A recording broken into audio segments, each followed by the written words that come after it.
This is the vote tally card. We're going to frame this one, okay? 218, 214.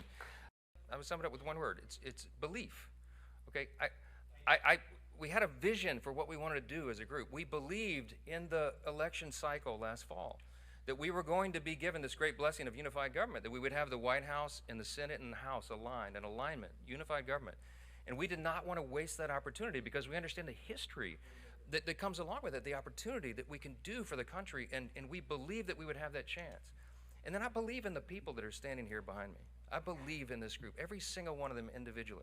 Some of them are more fun to deal with than others, you know. I mean that with the greatest level of respect. I love every single one of my colleagues. You know, even the ones I got to spend the more time with, right? Because everybody's here, their motive is right, their heart is right. They're trying to do right for their constituents. They're trying to serve the greatest nation in the history of the world that we're going to celebrate tomorrow. We don't take that lightly.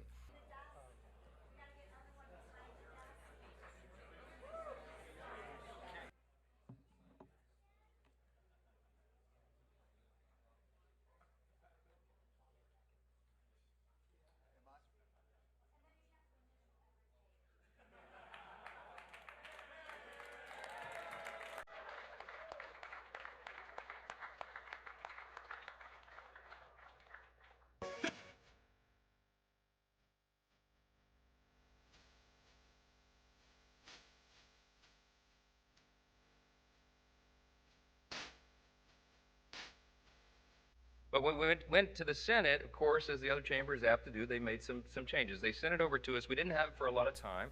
And so some members wanted to go really deep in the weeds on the changes, and they wanted to fully understand what those amendments were and how they would interact with the rest of the bill and how the administration would administer the new laws. And so there was a process there for a couple of days where we allowed that time for them to explore all that, to talk with leaders in the administration. President Trump was so generous with his time answering questions himself. Vice President J.D. Vance was directly engaged. We had cabinet secretaries at a number of different federal agencies answering questions from members. I think a lot of the estimations about what this legislation would do in a negative manner to communities in my state or any other are far overblown. I can tell you that this bill is going to be a great thing for everybody around the country, my constituents especially. What's good for Louisiana is good for America. We've got great tax policy here. I think they're going to feel this pretty quickly. Wages will rise. I think household income will go up. I think the job participation rate will increase dramatically. I think unemployment will be low. We're going to duplicate what we did in the first Trump administration. Remember, at the first 2 years, y'all have heard me say 1,000 times, it's objectively true. We had one of the greatest economies in the history of the world, and we're going to do that again, except this time much more comprehensively.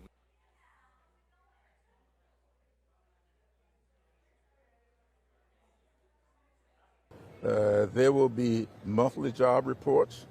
We'll see what happens with inflation. We'll see what happens with home ownership, job starts.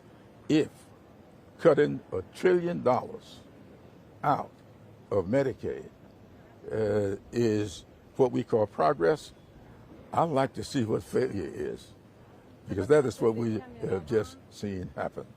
And for anybody to say the impact is not going to, it's going to be minuscule, you must not know how much $1 trillion is.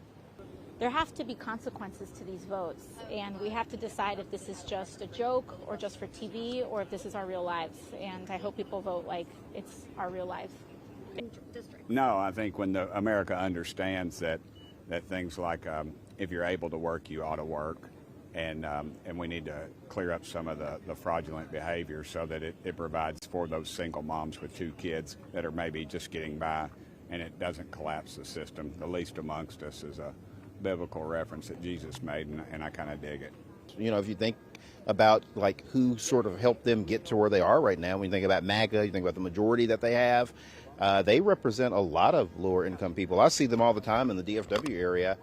They live in Fort Worth, in Dallas. A lot of them live in the surrounding counties, and they're going to be destitute, and they're not going to be able to have their Medicaid. They're also not going to be able to have some of the benefits that the Affordable Care Act was able to bring to their families. And so to me, they have pulled the rug from up under some of the very same people that wear these MAGA hats. They ought to take those damn MAGA hats and throw them in the dumpster, because they are going to be in a much tougher situation than they're in right now.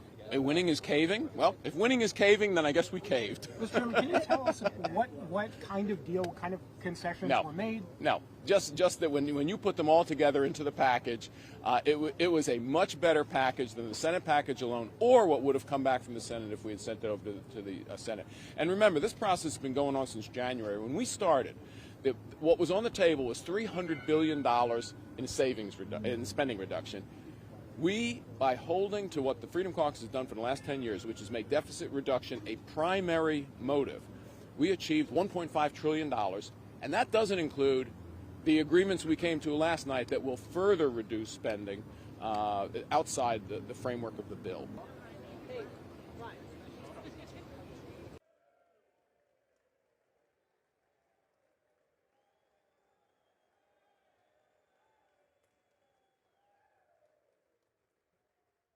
Members voted. Or wish to change a vote? No.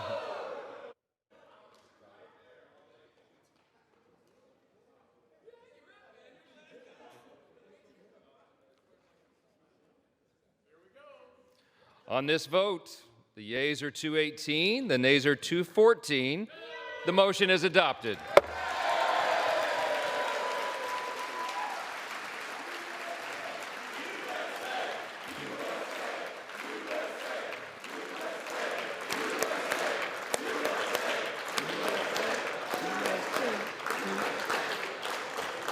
Without objection, the motion to reconsider is laid on the table.